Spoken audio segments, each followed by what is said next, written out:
हिमालयाचे स्वप्न विरले.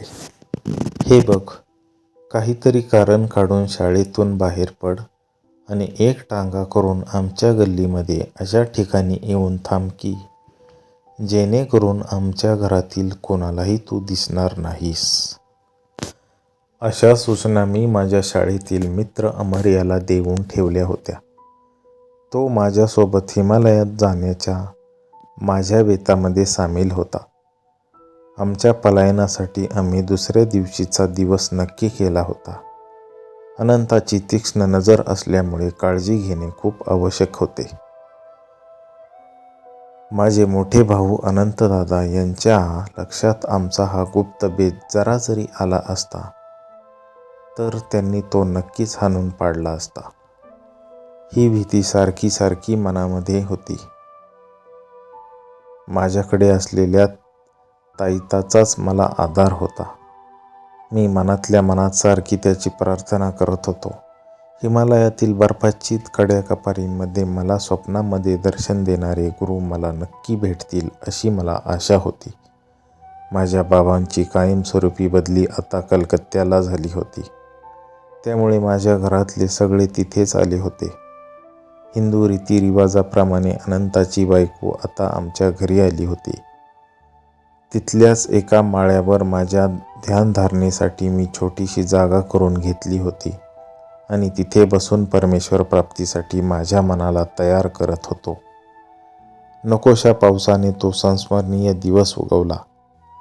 अमरच्या टांग्याचा त्याच्या चाकांचा आवाज आल्याबरोबर मी लगेचच एक रग चपला, 2 लुंग्या, जपाची माळ, लाहिरी महाशयांचे छायाचित्र, भगवद्गीता अशा सामानांचे एक गाठोडे तयार केले आणि 3ऱ्या मजल्यावरच्या खिडकीतून खाली फेकले. मी पळत पळत जिन्यावरून खाली गेलो. दाराशीच माझे काका मासे विकत घेत होते. का रे, कसली गडबड आहे? तेवढ्यात त्यांनी मला हटकलेच. काही न बोलताच मी नुसता हसलो आणि गल्लीमध्ये गेलो. ते गाठोडे घेतले आणि मी अमरला गाठले आणि चांदणी चौकाकडे टांगा वळवला. जिथे बाजारपेठ होती तिथे साहेबी कपडे घेण्यासाठी गेले. कितीतरी महिने आम्ही खाऊचे पैसे साठवून ठेवले होते. माझ्या चाणाक्ष हुशार दादाने आम्हाला ओळखू नये म्हणून, शोधून काढू नये म्हणून तसले ते साहेबी कपडे आम्ही घेतले, ज्याला मी जितीनदा म्हणत असे. त्या माझ्या चुलत भावाला जितीन घोषला घेण्यासाठी आम्ही स्टेशनवर जाण्याआधी थोडे थांबलो. तोही आमच्याबरोबर गुरुच्या शोधात येणार होता, पार हिमालयामध्ये. आम्ही घातलेला साहेबी पोशाख त्याने लगेचच घातला. ठरल्याप्रमाणे सगळे घडत होते म्हणून आम्हाला होश झाले. आता आपल्याला कापडी बुटांची गरज आहे, रबरी कॅनव्हास, असे म्हणत मी मित्रांना रबरी कॅनव्हासच्या बुटांच्या दुकानात घेऊन गेलो. आमच्या या पारमार्थिक यात्रेमध्ये जनावरांना मारून त्यांच्या कातड्यापासून तयार केलेले कातडी बट, इतरही वस्तू उपयोगी नव्हत्या म्हणून माझ्या भगवद्गीतेवरचे कातडी वेस्टन आणि टोपीवरचा कातडी पट्टा काढून टाकण्यासाठी मी थोडा वेळ थांबलो. स्टेशनवर आम्ही बरद्वानची तिकिटे घेतली.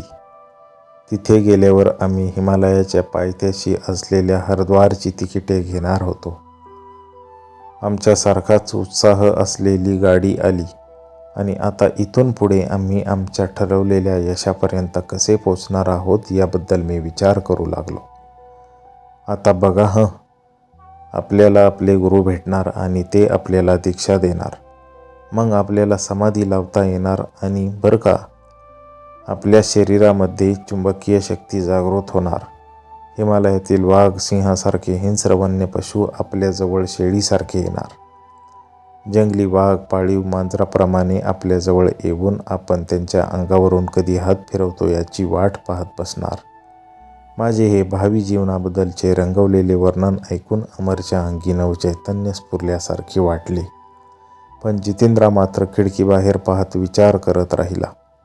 थोड्या वेळाने जितेंद्र म्हणाला, मला काय वाटते, आपण आपल्याजवळच्या पैशाचे 3 सारखे भाग करूया आणि बरद्वानला उतरल्यावर आपली प्रत्येकाची तिकिटे वेगवेगळी काढूया, म्हणजे आपण तिघे मिळून पळून जातोय असा कुणाला संशय येणार नाही. त्याच्या या सूचनेबद्दल आम्हाला जरासुद्धा संशय आला नाही. बरद्वानला गाडी थांबल्याबरोबरच जितेंद्र पुढचे तिकीट काढण्यासाठी तिकीट ऑफिसकडे गेला. मी आणि अमर प्लॅटफॉर्मवर त्याची वाट पाहत थांबलो. 15 मिनिटांनंतरही तो आला नाही.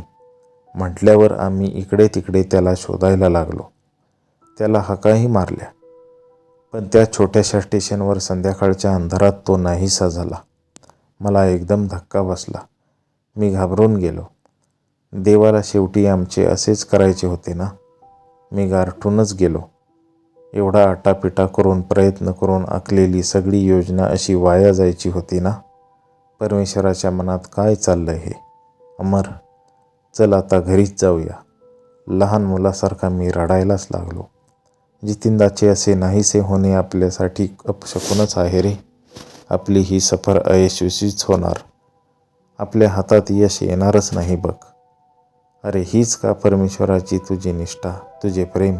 एका मित्राने दगा दिला या कसोटीला उतरण्याची तुझी तयारी नाही का? परमेश्वर आमची परीक्षा पाहतोय, असे अमर जेव्हा मला म्हणाला तेव्हा थोडा माझ्या जीवात जीव आला. मिठाईच्या दुकानात जाऊन सीताभोग आणि मोतीचूर असे गोड पदार्थ आम्ही आणले आणि थोडी ताजेतवानी झालो. थोड्या वेळाने आम्ही बरेली मार्गे असलेल्या हरिद्वारच्या गाडीत बसलो.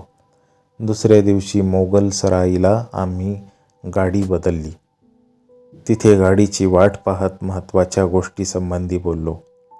अमर, मला वाटते रेल्वेतील अधिकारी आता आपली कसून चौकशी करणार. तुला माझ्या दादांची कल्पना नाही. आपला शोध घेतल्याशिवाय ते राहणार नाहीत. काही झालं तरी मी अजिबात खोटं बोलणार नाही बरं का? बरं बाबा, पण तू गप्प तरी बसशील ना? निदान मी बोलत असताना तू हसू नको किंवा दात पिचकू नको. बरोबर त्याच वेळी एका युरोपियन रेल्वे अधिकाऱ्याने मला गाठले. त्याने तारेचा कागद माझ्या पुढे हलवला. त्यात काय लिहिले असणार याचा मला अंदाज आला. तू घरातून रागावून पळून जात आहेस का? नाही, मुळीच नाही. त्याच्या प्रश्नाला मी ठामपणे असे उत्तर देऊ शकलो. घरातून मी पळून आलोय ते रागावून नाही, तर परमेश्वर प्राप्तीची माझी तळमळ आणि ईश्वर दर्शन न झाल्याने जी उद्विग्नता मनाला आली होती त्यामुळेच, आणि तेच खरे कारण होते हेही मी जाणून होतो. आता त्या अधिकाऱ्याने आपला मोर्चा अमरकडे वळवला. त्या दोघांमध्ये जे बोलणे झाले ते ऐकून माझी उदासीनता, गंभीरपणा कुठल्या कुठे पळून गेला. तिसरा मुलगा कुठे आहे रे? आपला हुकमी आवाज थोडे दरडावूनच विचारले. चल, मला खरे काय ते सांग. थोडेसे हसत अमर म्हणाला. साहेब, तुम्ही चष्मा घातलाय ना, मग त्यातून तुम्हाला दिसत नाही का आम्ही दोघेच आहोत ते? मी काही जादूगार नाही. जादूने तिसरा मुलगा निर्माण करू शकेन? अमरचा उद्धटपणा त्याला आवडला नाही. त्याला राग आल्यासारखे दिसले. त्याने प्रश्नांची दिशा बदलली. काय रे, तुझं नाव काय? लोक मला थॉमस या नावाने हाक मारतात. माझी आई इंग्लिश आहे आणि वडील ख्रिस्ती झालेले हिंदी आहेत. तुझ्या या मित्राचे नाव काय? मी त्याला थॉम्सन नावाने हाक मारतो. मला आतू हसू आवरेना. मला गंमत वाटायला लागली होती. गाडी निघण्यासाठी शिट्टी वाजली आणि मी तिकडे पळलो. अमरही त्या अधिकाऱ्याच्या पाठोपाठ निघाला. त्याला आमचे बोलणे खरे वाटले असावे, कारण त्याने आम्हाला खास युरोपियनच्या डब्यात नेऊन बसवले. 2 इंग्लिश मुलांनी सर्वसामान्यांच्या डब्यात बसून प्रवास करावा याचे त्याला फार वाईट वाटले असावे. त्यानंतर तो निघून गेला. मी माझ्या जागेवर बसलो आणि मला माझे हसू आवरेना. एका अनुभवी युरोपियन ऑफिसरवर शिताफीने मात केल्याचे समाधान आणि आनंद अमरच्या चेहऱ्यावर दिसत होता. आम्ही प्लॅटफॉर्मवर उभे असताना मोठ्या युक्तीने मी त्या अधिकाऱ्याला हातातली तार वाचली. ती माझ्या मोठ्या दादांची अनंताची तार होती. त्यामध्ये असे लिहिले होते, 3 बंगाली मुले इंग्लिश कपडे घालून घरातून पळून गेली आहेत. ती मोगलसराईवरून हरिद्वारकडे जात असावीत. मी येईपर्यंत कृपया त्यांना थांबवून ठेवा, भरपूर बक्षीस मिळेल. अमर, तुला मी बजावले होते की नाही? खोलीमध्ये रेल्वेचे वेळापत्रक खानाखुणा करून ठेवू नकोस. मी जरा आवाज चढवून रागावूनच बोललो. दादाला तेच नेमके कुठेतरी सापडले असणार. अमरने शरमेने आपली चूक कबूल केली. थोडा वेळ आम्ही बरेलीत थांबलो. इथे द्वारका प्रसाद आमच्यासाठी थांबलेले होते. त्यांच्या हातामध्ये आनंददादांची तार होती. त्यांनी आम्हाला थोपवण्याचा आटोकाट प्रयत्न केला, पण मी हिमालयात कशासाठी जातोय याचे महत्त्व त्यांना पटवून दिले. एवढेच नाही तर त्यांनाही आमच्यासोबत चालण्याचा आग्रह केला. अर्थात तो निष्फळ ठरला. रात्रीच्या वेळी आमची आगगाडी एका स्टेशनवर थांबली. मी अर्धवट झोपेतच होतो. दुसऱ्या एका ऑफिसरने अमरला हलवून उठवले आणि त्याच्यावर प्रश्नांचा भडीमार केला, पण तोही थॉमस आणि थॉम्सन या भूलथापेला बळी पडला. मग मात्र आम्हा विजयवीरांना घेऊन पहाटेच्या वेळी गाडी हरिद्वारला आली. दूरवर दिसणारी हिमालयाची शिखरं जणू आम्हाला बोलावत होती. आम्ही स्टेशनमधून बाहेर पडलो आणि गर्दीमध्ये मिसळून गेलो. पहिल्यांदा आम्हाला आमचे हे साहेबी कपडे बदलायचे होते, कारण आनंददादाला आमची ही युक्ती समजली होती. त्यामुळे नेमके त्या कपड्यांमुळे आम्ही पकडले जाण्याची शक्यता होती आणि ती भीती मला भेडसावत होती. आता मात्र लवकरात लवकर हरिद्वारहून सटकणे फार जरुरीचे होते. आम्ही ऋषिकेशची तिकिटे काढली. त्या साधू संतांनी पवित्र केलेल्या भूमीमध्ये जायला आम्ही आतुर झालो होतो. मी गाडीमध्ये चढलो होतो, पण अमर प्लॅटफॉर्मवर रेंगाळत होता आणि नेमके जे व्हायला नको होते तेच झाले. एका पोलिसाने मोठ्याने हाक मारून अमरला थांबवले. तो कायद्याचा पालन करता आता आम्हाला शत्रू वाटला. त्याने मला आणि अमरला पोलीस ठाण्याच्या बंगल्यावर नेले आणि सर्वात प्रथम आमचे पैसे त्याने काढून घेतले. दटावून रागावून न बोलता विनयाने प्रेमानेच तो म्हणाला, तुमचे मोठे भाऊ येईपर्यंत तुम्हाला इथेच थांबवून ठेवायला आम्हाला सांगितले आहे. त्याला जेव्हा समजले की हिमालयात जाण्यासाठी आम्ही घरातून पळून आलो आहोत, तेव्हा त्याला आश्चर्य वाटले आणि त्याने आम्हाला एक गमतीदार गोष्ट सांगितली. मला वाटते तुम्हाला योगी संत पुरुषांना भेटण्याची उत्सुकता आहे, कुतूहल आहे. पण तुम्हाला सांगतो, कालच मला एक असा महात्मा भेटला, त्याच्यापेक्षा मोठा महान योगी तुम्हाला कधी भेटणार नाही. 5च दिवसांपूर्वी माझ्या सहकारी ऑफिसरची आणि त्याची अगदीच अचानक गाठ पडली. एका खुन्याचा शोध घेत आम्ही गंगेच्या काठाकाठाने फिरत होतो. त्याला जिवंत किंवा मेलेला कसाही पकडायचा आम्हाला हुकूम होता. आम्हाला असे कळाले होते की तो साधूच्या वेशात फिरतोय आणि यात्रेकरूंना लुबाडतोय. फिरताना आमच्या समोरच काही अंतरावर आम्हाला त्या वर्णनाला मिळता जुळता एक साधू दिसला. आम्ही त्याला थांबण्याचा इशारा केला, पण आमच्याकडे साफ दुर्लक्ष करून तो पुढे जायला लागला. आम्ही पळत जाऊन त्याला गाठायला लागलो. तो आमच्या पुढे होता. मी जोराने कुऱ्हाडीने त्याच्या खांद्यावर मारले. अक्षरशः त्यामुळे त्याचा उजवा हात खांद्यापासून तुटूनच पडला.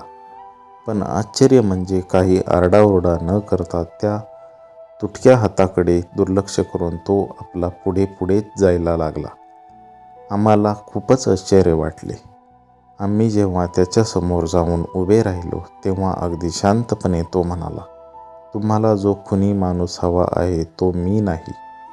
एका थोर पुरुषाला, महात्म्याला अशा प्रकारे दुखावल्याचे, त्रास दिल्याचे मला खूप दुःख झाले. मी त्याच्या पायावर लोटांगणच घातली आणि क्षमा मागितली. त्याच्या खांद्यावरून येणाऱ्या रक्ताचा लोट थांबवण्यासाठी माझ्या पगडीचे कापड त्यावर धरले. मला तुझी चूक समजू शकणारी आहे. प्रेमळ नजरेने माझ्याकडे पाहत तो म्हणाला, ठीक आहे, जा. यासाठी स्वतःला दोष देऊ नको. आई जगदंबा माझी काळजी घ्यायला समर्थ आहे. त्याने आपला तुटलेला लोंबकळणारा हात खांद्यावर दाबून बसवला आणि अहो आश्चर्य, तो चक्क तिथे चिटकून बसला आणि क्षणार्धात रक्त येण्याचे थांबले. तो म्हणाला, त्या झाडाखाली 3 दिवसांनी मला भेट आणि माझा हात पूर्ण बरा झाला का नाही ते पहा, म्हणजे तुला वाईट वाटायला नको. कालच आमचे अधिकारी आणि मी या ठिकाणी गेलो आणि मोठ्या उत्सुकतेने पाहिले तर ते साधू महाराज नेमके तिथे. त्यांनी आपला हात बघायला तपासायला सांगितला आणि आश्चर्य काय, त्या ठिकाणी जखम किंवा झाल्याची कोणतीही खूण नव्हती. मी आता ऋषिकेश मार्गे हिमालयात जाणार आहे. त्यांनी आम्हाला आशीर्वाद दिला आणि लगेच निघूनही गेले. त्या साधू महाराजांच्या पवित्र भेटीने माझे जीवन उजळून निघाल्यासारखे मला वाटले.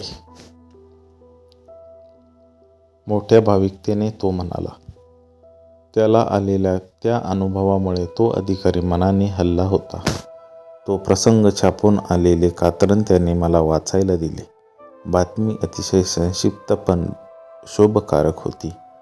त्यामध्ये असे लिहिले होते की साधूचे डोके उडवले होते. क्षमाशील येशू ख्रिस्ताप्रमाणे आपल्याला त्रास देणाऱ्या, क्षमा करणाऱ्या त्या योगी साधूची आमची भेट चुकली म्हणून अमरला आणि मला खूप वाईट वाटले. माझ्या मनात आले की गेली 2 शतके भारतात कमालीचे दारिद्र्य असले तरी अशा दिव्य संपत्तीची आपल्या देशात कमतरता नाही. कधी कधी अगदी सहजासहजी त्या पोलीस शिपायासारख्या सामान्य संसारी माणसाला अध्यात्मरूपी गगनचुंबी इमारती दिसू शकतात. हा अतिशय चांगला अनुभव सांगून आमचा कंटाळा घालवून वेळ चांगला घालवल्याबद्दल आम्ही त्या पोलीस ऑफिसरचे आभार मानले. आमच्यापेक्षा तोच किती भाग्यवान आहे हे जणू त्याला आम्हाला सुचवायचे होते. अगदी सहजासहजी एका सत्पुरुषाची त्याची गाठ पडली होती. आम्ही सुद्धा अगदी आतुरतेने गुरुचा शोध घ्यायला बाहेर पडलो होतो. पण गुरुच्या पायाशी जाण्याऐवजी आम्ही पोलीस चौकीत येऊन पोचलो होतो. खरं तर हिमालयाच्या अगदी जवळ आम्ही आलो होतो, पण या कोठडीमुळे तितकेच दूर होतो. मी अमरला म्हणले, मुक्ततेची आता मला दुप्पट ओढ लागली आहे. उत्साहाच्या भरात मी अमरला म्हणालो, संधी मिळाल्याबरोबर आपण इथून पळून जाऊ आणि पवित्र अशा ऋषिकेशला आपण चालतही जाऊ शकू.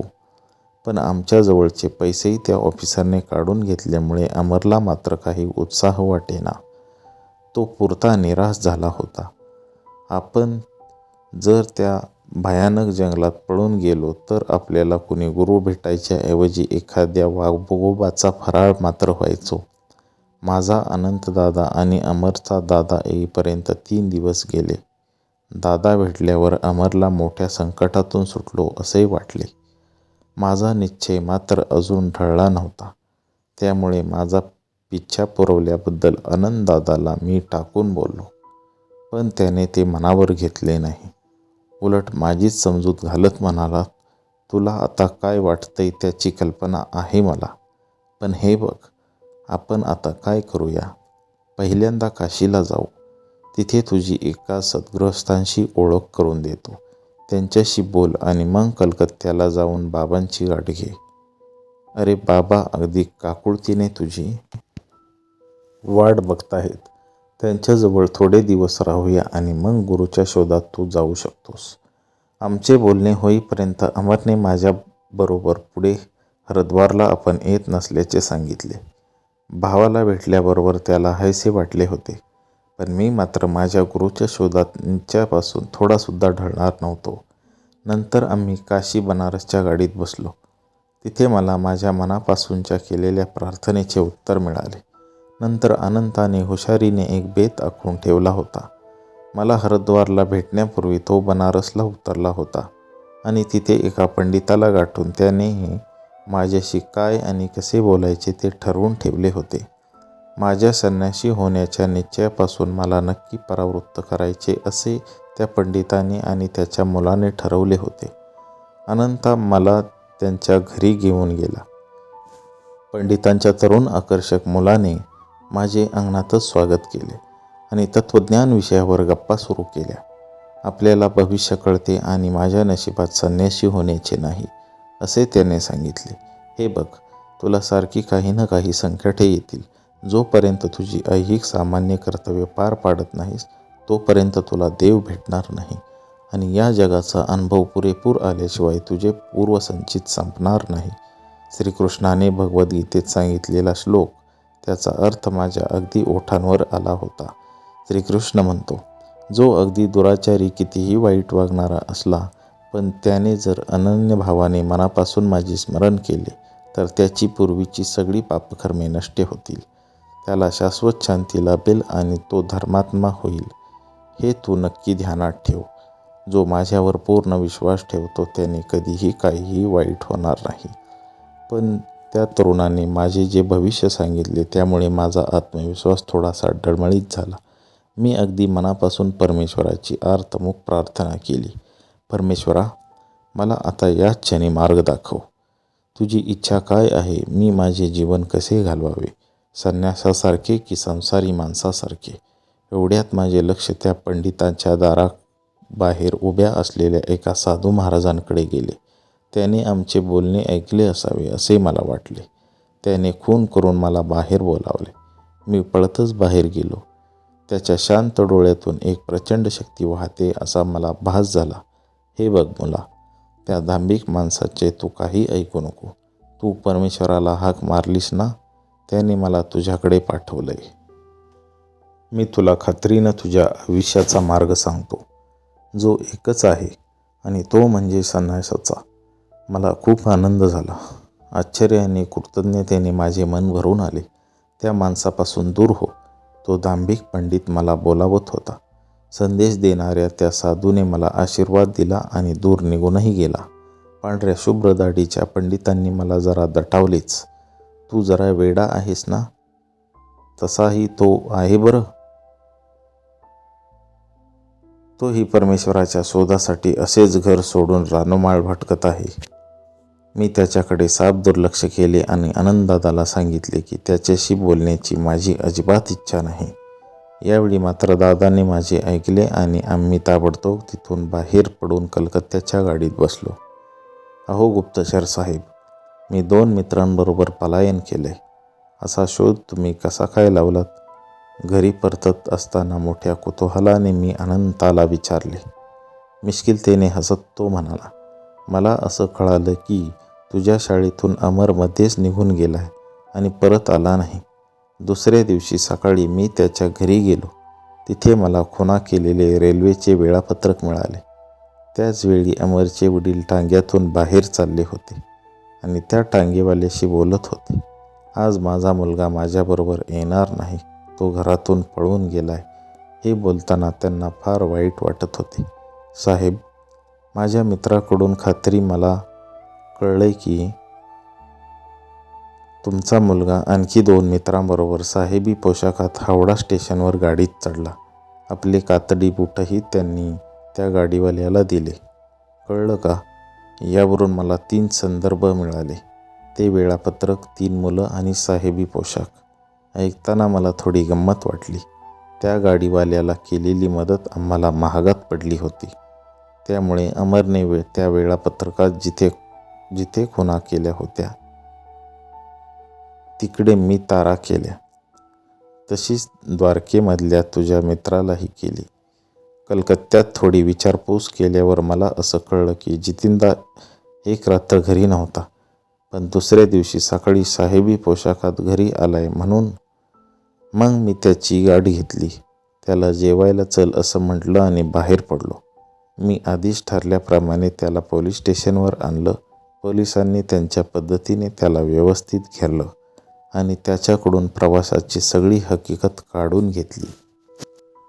जितिनदा म्हणाला, सुरुवातीला हिमालयात जायचं, साधू व्हायचं, आपल्याला गुरु भेटणार असे भव्य दिव्य विचार मनात होते. पण जेव्हा मुकुंदाने सांगितलं की तिथले वाघ सिंहासारखे हिंस्र प्राणी पाळीव मांजराप्रमाणे आपल्याजवळ बसणार, त्यावेळी मात्र माझी घाबरगुंडी उडाली. जर तसे झाले नाही तर बापरे, मग आमची जागा त्या वाघसिंहाच्या पोटात असणार, तेही तुकड्या तुकड्याने. मग मात्र मी तिथून सटकलो. जितिनदाचे असे मधूनच पळून येणे मला आवडले नव्हते. रागच आला होता. पण त्याचे हे बोलणे ऐकून मला हसू यायला लागले आणि पोलिसांच्या तावडीतून तोही सुटला नाही म्हणून समाधानही वाटले.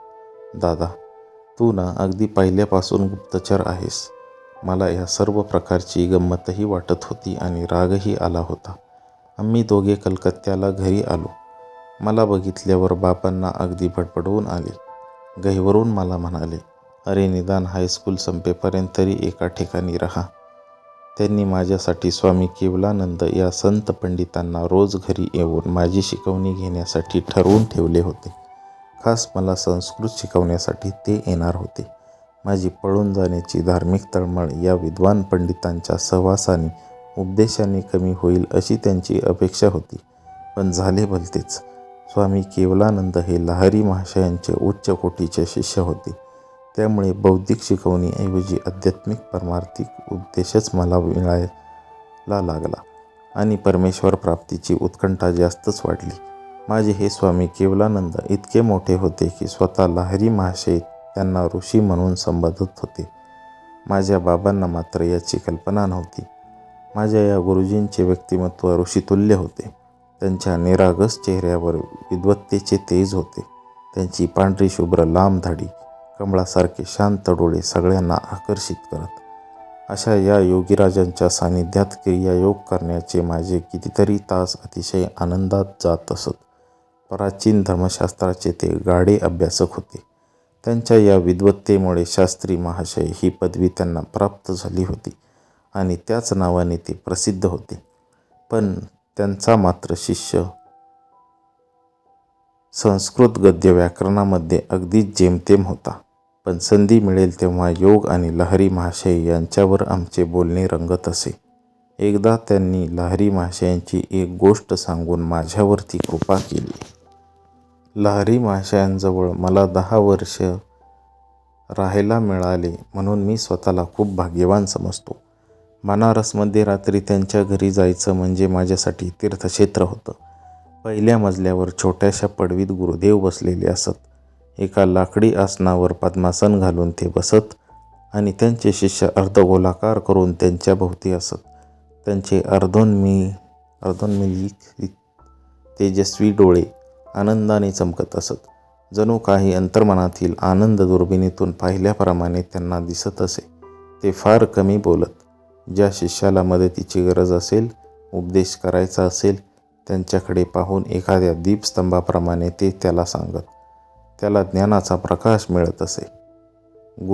गुरु महाराजांची कृपादृष्टी माझ्यावर झाल्यावर एक अवर्णनीय शांतता, सुबोध प्रसन्नता मला लाभली. एका अद्वितीय अशा कमळाच्या सुगंधाने मी भारावून गेलो. जरी ते मौनामध्ये असत तरी त्यांच्या नुसत्या सानिध्यात एक अप्रतिम अनुभव मिळे. तो आनंद अवर्णनीय असा असे. जेव्हा कधी माझे ध्यान चांगले होत नसे तेव्हा मी त्यांच्या चरणांचा आश्रय घेई आणि मला खूप चांगला अनुभव मिळत असे. ते म्हणजे चालते बोलते मंदिरच होते. भक्ती केल्यावर ती गुप्त दारे भक्तांसाठी आपोआप उघडली जात. त्याच्यापाशी नुसते पुस्तकी ज्ञान नव्हते, तर वेदामध्ये फार पूर्वीपासून जे महान तत्त्वज्ञानाचे भांडार गुप्त ठेवलेले होते त्याची गुरुकिल्लीच त्यांच्याजवळ होती. त्यासंबंधी कुठलीही बारीकशी शंका त्यांना विचारली तरी ते त्याचे विवेचन द्यायचे. मी आता तो अनुभव घेऊन येतो आणि तुला सांगतो, समजावतो. अशा नाट्यमय पद्धतीने ते स्पष्टीकरण देत, जे सर्वांहून वेगळे आणि असामान्य असे होते. स्पष्टीकरण देण्याची त्यांची पद्धतही अनोखी होती. ते शिष्याला म्हणत, या पवित्र श्लोकांचा तुला येईल तसा अर्थ सांग. मी तुझ्या विचारांना योग्य ते मार्गदर्शन करतो. म्हणजे तुझ्या तोंडून जो अर्थ बाहेर पडेल तो बरोबरच असेल. या पद्धतीने लहरी महाशयांनी शिष्यांच्या अनेक कटू प्रश्नांना उत्तरे दिली आहेत आणि अनेक विद्यार्थ्यांनी, अभ्यासकांनी त्या टिपांवर, मार्गदर्शक तत्वांवर सखोल भाष्य केली आहेत. लहरी महाशयांना अंधश्रद्धा मान्य नव्हती. शब्द म्हणजे बाह्य कवच आहे असे त्यांचे म्हणणे होते. ते सांगत, परमेश्वराच्या खऱ्या अस्तित्वाची खात्री प्रत्येकाने ध्यानमार्गाने आपल्याला स्वतःचाच संपर्क साधून करून घ्यावी. शिष्याची कुठलीही समस्या असो, गुरु त्याला क्रियायोगाच्या मार्गाने मार्ग दाखवत.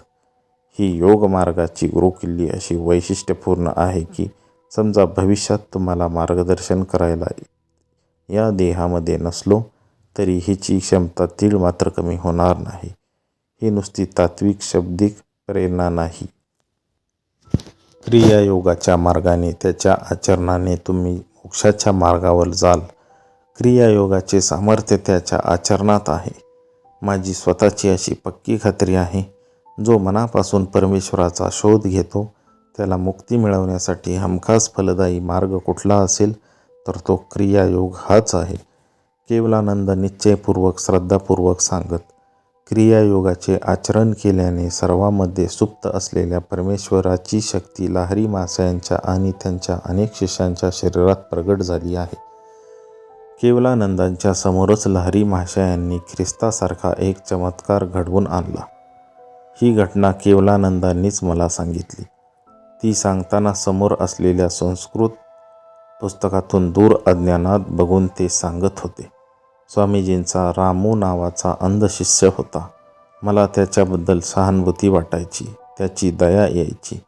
तो गुरुदेवांची अतिशय भक्तिभावाने मनापासून सेवा करत असे. माझ्या मनात यायचे, आमचे गुरुदेव तर प्रत्यक्ष परमेश्वर, त्यांच्याकडे दिव्य शक्ती आहे. मग रामूच्या अंध डोळ्यांना का बरे दृष्टी देऊ नये? मी एक दिवस या बाबतीत रामूशी बोलायचे ठरवले, पण तो तर हाताने बनवलेल्या ताडपत्र्यांच्या पंख्याने वारा घालत गुरुदेवांच्या सेवेमध्ये मग्न होता. जेव्हा तो खोलीबाहेर आला तेव्हा मी त्याला गाठलेच आणि विचारले, रामू, तू केव्हापासून असा अंध आहेस? काय सांगू, माझ्या जन्मापासून. माझ्या या डोळ्यांनी सूर्यप्रकाशाची एक तिरीपही अनुभवली नाही. मी त्याला म्हटले, अरे आपले सर्वव्यापी सर्वसाक्षी गुरुदेव तुला नक्की काहीतरी मदत करू शकतील. विचारून तर बघ. आपल्या शारीरिक दुर्बलतेसाठी आपल्या गुरूंना त्रास द्यायचा याची खंत तर रामूला लाज वाटत होती. दुसऱ्या दिवशी लहरी माशांकडे तो गेला आणि त्याने गुरुदेवांना विनंती केली, गुरुदेव, आपल्यामध्ये सगळ्या विश्वाचे तेज सामावलेले आहे. त्या तेजामधला थोडासा प्रकाश आपण माझ्या डोळ्यात आणावा. रामू, तुला तसे सांगायला लावून कोणीतरी मला चांगलेच अडचणीत टाकले आहे. अशी काही शक्ती माझ्यापाशी नाही. महाराज, मला खात्री आहे आपल्या जवळची शक्ती असे नक्की करू शकेन. ते सगळं ठीक आहे रामू. परमेश्वराच्या शक्तीला मर्यादा नाही. जा, आकाशातल्या ताऱ्यांना गती देतो, जीवामध्ये चैतन्य आणतो, तो परमेश्वर नक्कीच तुला दृष्टी देईल. असे म्हणून गुरुदेवांनी रामूच्या कपाळाला 2 भुवयांमध्ये स्पर्श केला. रामू, तुझे मन त्या ठिकाणी केंद्रित कर आणि 7 दिवस अखंड रामनामाचा जप कर. सूर्यदेव तुझ्यासाठी चांगली प्रकारची पहाट आणतील. आणि काय सांगू, रामूला 7 दिवसांत दिसायला लागलं. रामूने प्रथमच निसर्गाचा साक्षात्कार डोळ्यांनी पाहिला. रामूचे मन म्हणजे मशागत केलेल्या शेतासारखे होते. त्यामुळे गुरुदेवांच्या शक्तिशाली बियाणांना लगेच अंकुर फुटले. अशा प्रकारचे अनेक चमत्कार करूनही लहरी महाशयांना कधीही गर्व झाला नाही. अहंकार कधीही त्यांना शिवला देखील नाही. विशेष म्हणजे अशा प्रकारचे चमत्कार ज्यांच्या बाबतीत घडले ते लोक मृत्यूही पावले. पण अनेकांमध्ये आध्यात्मिक शक्ती त्यांनी जागृत केली आणि ख्रिस्तासारखा शिष्य निर्माण केले. हे त्यांचे अमर असे चमत्कार होत. लहरी महाशयांची प्रशंसा करण्यात केवलानंद दमत नसत. मी संस्कृत पंडित कधीही झालो नाही, पण केवलानंदांच्या कृपेने अध्यात्मामध्ये चांगला शिष्य होण्याचे भाग्य मला लाभले. अकल्पित भेट सिद्धपुरुष आणि गंधर्वबाबांची. माझे आणि अमरचे हिमालयातील अयशस्वी पलायन आणि माझे गुरु श्री युक्तेश्वरांची भेट यामध्ये 2 वर्ष गेली. या 2 वर्षात मला अनेक साधू पुरुष भेटले. त्यांचे अनेक चांगले, अद्भुत आणि चमत्कारिक अनुभव अनुभवायला मिळाले. ख्रिस्तपूर्व 10व्या शतकातला सोलोमन नावाचा इस्रायलचा एक पराक्रमी शहाणा आणि न्यायी राजा होऊन गेला. या विश्वामध्ये प्रत्येक गोष्ट परिपक्व व्हायला विशिष्ट ऋतूची जरुरी असते आणि प्रत्येक हेतू साध्य होण्यासाठी विशिष्ट वेळ यावी लागते, असे सोलोमनचे मत होते. पण या त्याच्या मताने माझ्या मनाचे मात्र अजिबात समाधान झाले नाही. माझे गुरु कधी एकदा मला भेटतायत अशी मला तळमळ लागलेली असायची. पण माझे शालेय शिक्षण होईपर्यंत काही माझी आणि त्यांची गाठ पडली नाही. मात्र कालीमातीच्या देवळात भेटलेले सिद्धपुरुष आणि गंधर्वबाबा यांना मी कदापि विसरू शकत नाही. काली मातेच्या मंदिरामध्ये मातेच्या मूर्तीपुढे मी हात जोडून शांतपणे अविचल असा उभा होतो. त्यावेळी अचानक जगाचे तत्त्वज्ञान सांगणारे शब्द माझ्या कानावर आले.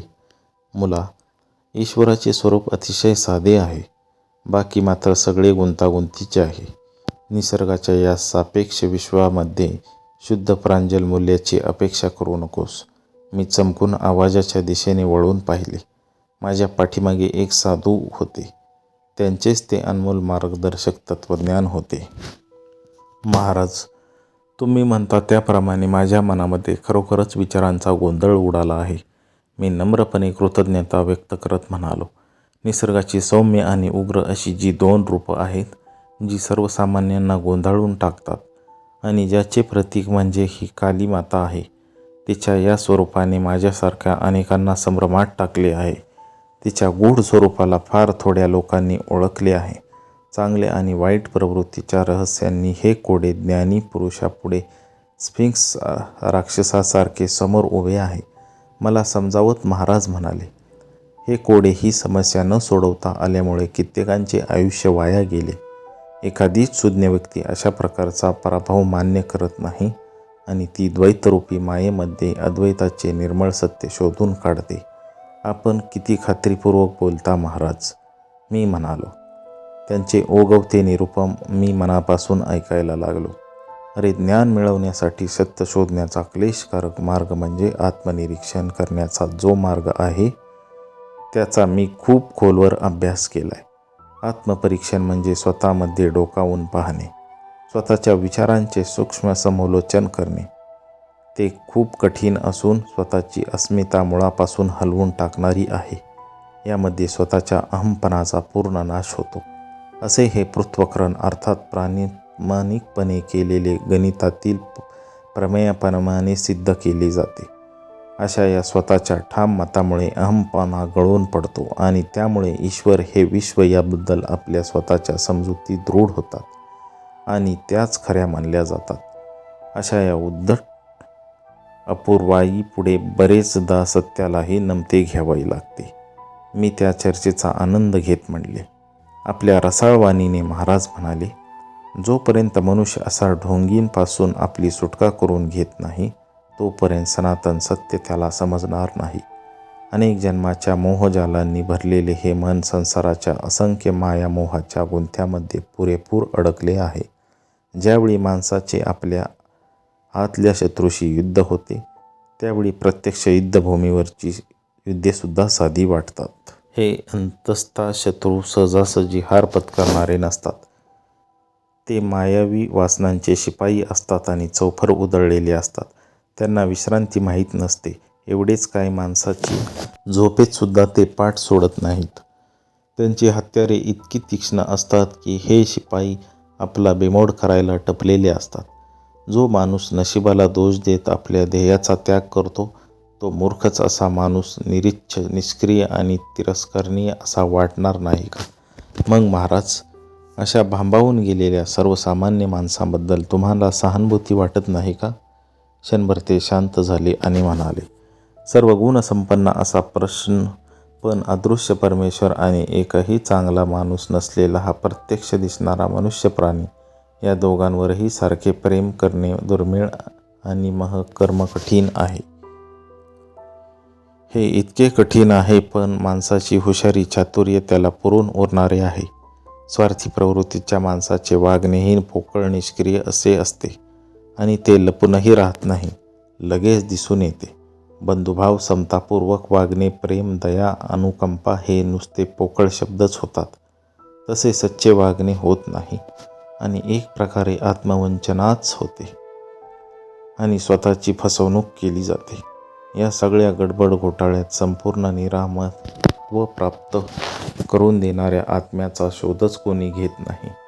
महाराज, आपण हे जे दुःख व्यक्त केले आहे, अगदी तसेच दुःख, तोच अनुभव प्रत्येक युगातील साधू संतांनी सांगितला आहे. अपरिचित असूनही आमचा संवाद रंगत चालला होता. ज्याच्यामध्ये माणुसकीच नाही आहे, अशाला दुसऱ्याच्या दुःखाची बोध जाणवत नाही. कारण स्वतःच्या दुःखापलीकडे जाऊन दुसऱ्याच्या दुःखाचा विचार करायला त्याला सवडच नसते. आमचे एवढे बोलणे होईपर्यंत साधू महाराजांचा चेहरा सौम्य झाला होता. ज्याच्या मनाला अतिशय बोचरी जखम झाली असेल, म्हणजे जो खऱ्या दुःखाने पोळून निघाला असेल, त्यालाच दुसऱ्याच्या दुःखाची कल्पना येऊ शकते. अहंकाराला त्याच्यापाशी जागा उरत नाही आणि अशा सुपीक जमिनीमध्ये भगवंताच्या प्रेमाची फुले सहज उमलतात. आयुष्यामध्ये खूप सोसावे लागले की अखेर परमेश्वर का, हे असे का, असा धावा परमेश्वराकडे माणूस करतो. खरं पाहिलं तर या परमेश्वराची सुंदरता इतकी आहे की त्याच्यासाठीच माणसाने परमेश्वराकडे वळले पाहिजे. साधू महाराज आणि मी कलकत्त्याच्या कालीघाट मंदिरामध्ये होतो. त्या मंदिराचे सौंदर्य आणि भव्यता पाहायला मी तिथे गेलो होतो. पण त्याबद्दल साधू महाशय पटकन बोलून गेले. चुना आणि विटा यातून संगीत तर काही निर्माण होत नाही ना. मानवाचे जिवंत सूर ऐकूनच मनाला बरे वाटते ना. आम्ही सुंदरशा सूर्यप्रकाशात चालत चालत दरवाजापर्यंत आलो. तिथे भक्तगणांचे थवेच्या थवे ये जा करत होते. माझ्याकडे पाहून साधू महाराज म्हणाले, तू अगदी तरुण आहेस. आपला भारत देशसुद्धा तरुण आहे. आपल्या प्राचीन ऋषींनी आध्यात्मिक आयुष्य कसे व्यतीत करावे याबद्दल स्पष्ट असे साचे तयार करून ठेवले आहेत. ते कधीही नष्ट होणार नाहीत. त्यांची वचने आजच्या काळाला, देशाला आताही लागू पडतात. त्यांचे वैशिष्ट्य म्हणजे भोगवादाच्या कृत्रिम प्रभावाने त्याचा सच्चा निरुपयोगी झाला नाही किंवा त्यामध्ये कोणतीही कृत्रिमता आली नाही. त्यातील शिस्तीचे नियम आजही या भारत देशाला शिस्तबद्ध करू शकतील. या वैदिक ज्ञानाचे मूल्य अजूनही टिकून राहिले आहे आणि हा तुझा वारसा आहे. मी मोठ्या आदराने नतमस्तक होऊन त्यांचा निरोप घेत होतो. तेवढ्यात अंतर्ज्ञानाने त्यांनी भविष्यकथन केले. इथून निघण्यापूर्वी तुला अतिशय संस्मरणीय अनुभव येईल. मंदिरातून बाहेर आल्यावर मी उगाचच इकडे तिकडे फिरत होतो. एवढ्यात मला खूप जुने ओळखीचे गृहस्थ भेटले. त्यांची अशी खासियत होती की एकदा का गप्पा मारायला त्यांनी सुरुवात केली की थांबायचे नावच नाही. मुकुंदा, आपण तब्बल 6 वर्षांनी भेटतोय. एवढ्या अवधीत तुझ्या आयुष्यात काय काय घडलं ते सगळं सांगितलंस तर मी तुला जाण्यासाठी पटकन मोकळं करेन. काय गंमत आहे हे. आणि माझी लवकर सुटका करणार? अशक्य. मला खरं तर लवकर सटकायला पाहिजे, मी मनात म्हणालो. पण त्यांनी माझा हात घट्ट पकडून ठेवला आणि माझ्याकडून हकीकत काढून घेऊ लागले. मी जितकं सांगत होतो ते जास्तच उत्साहाने ऐकत होते. मला एखादा खादाड लांडग्याचीच आठवण झाली. अखेर मी मनातल्या मनात काली मातेची प्रार्थना केली, देवी, यांच्यापासून माझी लवकर सुटका कर. एकदाची माझी सुटका झाली. हुश. मी भराभर पावले टाकायला लागलो. पुन्हा येऊन त्यांनी माझा वेळ खाऊ नये म्हणून. तेवढ्यात माझ्या पाठीमागे झपाझप कोणीतरी येतंय हे मला जाणवले. तेच सद्गृहस्थ होते. त्यांनी मला गाठले आणि खांद्यावर हात ठेवत म्हणाले, अरे रे, मगाशी गंध बाबांबद्दल तुला सांगायचेच विसरलो. ते इथेच जवळ राहतात. तू त्यांना भेट. तुला नक्कीच एखादा विचित्र अनुभव येईल. त्यांची नक्की गाठ घे हं. बरं आहे, जातो मी. आणि ते निघून गेले. थोड्याच वेळापूर्वी कालीघाट मंदिरात भेटलेले ते साधू आणि आता ही नवीन व्यक्ती यांच्यात काहीतरी साधर्म्य असावे असे उगाचच मला वाटले. मी कुतूहलाने तिथे जायचे नक्की केले. त्यांनी दाखवलेल्या घरामध्ये मी गेलो. एक मोठा दिवाणखाना होता. बरेच लोक जमलेले दिसले. नारंगी रंगाची मोठी सतरंजी अंतरली होती. एकदम एक गंभीर संदेश कानावर आला. थोड्याच वेळात व्याघ्रासनावर झालेले गंधबाबा तुम्हाला दर्शन देतील. ते कुठल्याही गंधहीन फुलाला कुठलाही नैसर्गिक सुगंध देऊ शकतात. एखाद्या कोमजलेल्या कळीला टवटवीत करू शकतील किंवा एखाद्याच्या त्वचेला हवा तो सुगंध निर्माण करू शकतील. मी त्या बाबांकडे रोखून पाहिले. तेही माझ्याकडेच पाहत होते. काळसर वर्णाचे, अंगाने स्थूल आणि दाढीवाले असे ते होते. त्यांचे डोळे तेजस्वी आणि चमकदार होते. मुला, तुला इथे बघून मला आनंद झाला. बोल, तुला काय पाहिजे? कुठला सुगंध हवा आहे का? कशा करता? मला त्यांचे बोलणे बालिश वाटले. अरे, सुगंधाचा वास घेण्याचा चमत्कार अनुभवण्यासाठी. काय? फक्त सुगंधासाठी? सुगंध निर्माण करायला परमेश्वराला बोलवायचं? मी न राहून म्हटले, हो. त्यात काय झाले? तो परमेश्वर सगळे सुवासिक पदार्थ निर्माण करतो, ते खरं आहे. पण परमेश्वर फुलातील पाकळ्यात तो सुगंध निर्माण करतो आणि नंतर ती सुकतात. तुम्ही फुलं तयार करू शकता का? अरे छोट्या मुला, मी सुगंधच निर्माण करतो. मग सुगंधी कारखान्यांना काही काम राहणार नाही. असं बघ, मी काही त्यांच्या धंद्यामध्ये बाधा आणत नाही. माझा उद्देश फक्त परमेश्वराचे सामर्थ्य दाखवणे एवढाच आहे. पण महाराज, परमेश्वर आहे हे सिद्ध कशाला करायला पाहिजे? तो तर चराचरात भरून राहिला आहे आणि ते चमत्कार आपण अनुभवतो सुद्धा. बरोबर आहे तुझं, पण आपणही त्यांची अगाध शक्ती थोड्या प्रमाणात तरी व्यक्त करू नये का?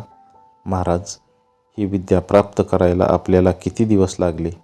12 वर्ष. महाराज, फक्त सुगंध निर्माण करण्याकरता 12 वर्ष? क्षमा करा महाराज, पण जी सुगंधी फुले आपण काही पैशात विकत घेऊ शकतो त्याच्यासाठी आयुष्यातील 12 वर्षे आपण घालवली. अरे बेटा, फुलं कोमेजली की त्यांचा सुगंधही जातो. होय महाराज, सुगंध मृत्यूबरोबरही जातो, ज्यामुळे फक्त शरीराला आनंद मिळतो. त्याची मी वासना का धरावी बरे? अहो तत्त्वज्ञानी, तुमचे बोलणे मला आवडले बरे. जरा तुमचा उजवा हात पुढे करा बरे. आशीर्वाद देण्याची त्यांनी अभिनय केला. मी माझा उजवा हात पुढे केला, मात्र त्यांनी माझा हात हातात घेतला नाही. बोल, तुला कुठला सुवाय हवाय? गुलाबाचा. ठीक आहे. आणि आश्चर्य म्हणजे माझ्या हाताच्या मध्यापासून एकदम गुलाबाचा सुगंध दरवळायला लागला. मी जवळच्या फुलदाणीतून वास नसलेले एक मोठे फूल काढून घेतले आणि विचारले, या फुलाला चमेलीचा सुगंध येईल का? हो नक्की. एकदम त्या फुलाच्या पाकळ्यामधून चमेलीचा सुगंध दरवळायला लागला. अशी किमया करून दाखवल्याबद्दल मी त्यांचे आभार मानले आणि त्याच्या एक शिष्याजवळ जाऊन बसलो. त्याच्याकडून मला गंधबाबांबद्दल बरीच माहिती मिळाली. त्यांचे नाव स्वामी विशुद्धानंद आहे. त्यांना एका तिबेटी योग्याने खूपशा चित्रविचित्र आणि योगसिद्धी दिल्या आहेत. त्याच्या मते त्या तिबेटी योग्याचे वय 1000 वर्ष असेल. तो शिष्य आदराने आपल्या गुरूंबद्दल सांगत होता. आमचे गुरु आता करून दाखवला तसा सुवासिक चमत्कार सारखा करत नाहीत. त्यांना भेटायला येणारे लोक ज्या पद्धतीने असतात तसे त्यांचे त्या शिष्याच्या आवडीप्रमाणे वागणे असते. कलकत्त्यामधले खूप ज्ञानी आणि सुशिक्षित लोक त्यांचे भक्त बनले आहेत. या प्रकारे मी काही त्यांचा शिष्य नक्कीच होणार नव्हतो, जो शब्दशः चमत्कार करून दाखवतो. त्यांना मी गुरु मानणार नव्हतो. गंधबाबांना मनापासून नमस्कार करून मी निघालो. घरी परत येता येता आज आलेल्या 3 वेगवेगळ्या अनुभवांचा मी विचार करत होतो. घरी गेल्यावर दारातच माझी बहीण उमा मला भेटली. काय रे, अलीकडे अत्तर वगैरे लावून तू रुबाबदार बनत चालला आहेस? काही न बोलता मी माझ्या हातांचा वास तिला घ्यायला दिला. वाह, गुलाबाचा काय छान वास आहे रे, पण इतका तीव्र कधी नसतो ना. मी हळूच चमेलीच्या वासाचे ते फूल तिला वास घ्यायला दिले. आहा, किती छान, मला चमेलीचा वास खूप आवडतो. तिने ते फूल हातात घेतले. ज्या फुलाला वास नसतो त्याला चमेलीचा वास कसा काय बरे, असा तिचा प्रश्नहंकित चेहरा पाहिल्यावर गंधबाबांनी मला एकट्याला काहीतरी मोहिनी टाकून फसवले नाही याची खात्री पटली. माझा मित्र अलकानंदांकडून गंधबाबांच्या या अचाट शक्तीबद्दल कळाले आणि माझ्या मनात आले, या शक्तीचा उपयोग आपल्या देशातील असंख्य बुकेल्यांसाठी होईल तर किती चांगले होईल. अलकनंदांनी त्यांचा अनुभव सांगितला. एकदा बरद्वानला गंधबाबांच्या घरी मी गेलो होतो. एखादा उत्सव असल्यासारखा माहोल होता. जवळजवळ 100हून माणसे जमली होती. नुसत्या हवेतून जड वस्तू काढून दाखवण्यात गंधबाबा प्रसिद्ध होते. मी हसत हसत त्यांना मोसंबी काढून दाखवण्यास सांगितले. त्यावेळी मोसंबीचा मोसम नव्हता. त्यांनी त्यांच्या समोरच्या केळीच्या पानावर असलेल्या पुऱ्यामधून मोसंबी करून दाखवली. त्यापैकी एकाची चव मी भीतच घेतली. ती स्वादिष्ट होती. नंतर कितीतरी वर्षांनी गंधबाबांची अदृश्यातून दृश्य वस्तू काढून दाखवण्याची क्लुप्ती माझ्या अंतर्मनाने मला समजली. पण खेदाची गोष्ट म्हणजे आपल्या देशातल्या असंख्य बुकेलेल्यांना भूक भागवायला ती उपयोगी पडू शकत नाही. आपल्या ज्ञानेंद्रियांच्या गंध, दृश्य, स्पर्श, रूप आणि श्रवण या सगळ्या संवेदना इलेक्ट्रॉन आणि प्रोटॉन यांच्या स्पंदनातील कमी अधिक फरकामुळे निर्माण झालेल्या असतात. हे स्पंदन प्राणनकरवी नियंत्रित करते. लाईफट्रॉन म्हणजे सूक्ष्म जीवशक्ती. लाईफट्रॉन म्हणजे अणुशक्तीपेक्षाही सूक्ष्म 5 ज्ञानेंद्रियांकडून तयार झालेली संवेदना शक्ती, बुद्धिप्रेरित तयार झालेली शक्ती. गंधबाबा आपल्या योग सामर्थ्याच्या शक्तीने या प्राणशक्तीची पूर्णपणे एकरूप होऊन या लाईफट्रॉनच्या स्पंदनामध्ये फरक घडवून आणत आणि त्यांच्याकरवी वर वर्णन केल्याप्रमाणे वस्तू निर्माण करत. पण त्या मोहिनी विद्येने तयार केलेल्या आंतरिक संवेदना नव्हेत. गंधबाबांचे हे प्रयोग दृश्य स्वरूपात आश्चर्यकारक जरूर वाटतात, पण आध्यात्मिकदृष्ट्या त्यांचा काहीच उपयोग नाही. त्यांच्याकडे केवळ करमणूक म्हणून पाहावी लागेल. मात्र परमात्म्याचा स्वरूप शोधण्याच्या मार्गात ते साधकाला अडथळे आणतात. कालीघाट मंदिरामध्ये भेटलेले साधू किंवा गंधबाबा दोघांपैकी कोणीही मला माझे गुरु वाटले नाहीत. माझ्या अंतरंगात येणारे विचार बरोबर आहेत की नाहीत हे तपासायला मला गुरु नको होते. मात्र जेव्हा मला माझ्या गुरूंचे दर्शन झाले तेव्हाच आणि त्याच गुरूंनीच मला आपल्या स्वतःच्याच उदात्त उदाहरणाने सच्चा आणि चांगला पुरुष कसा असतो हे दाखवून दिले.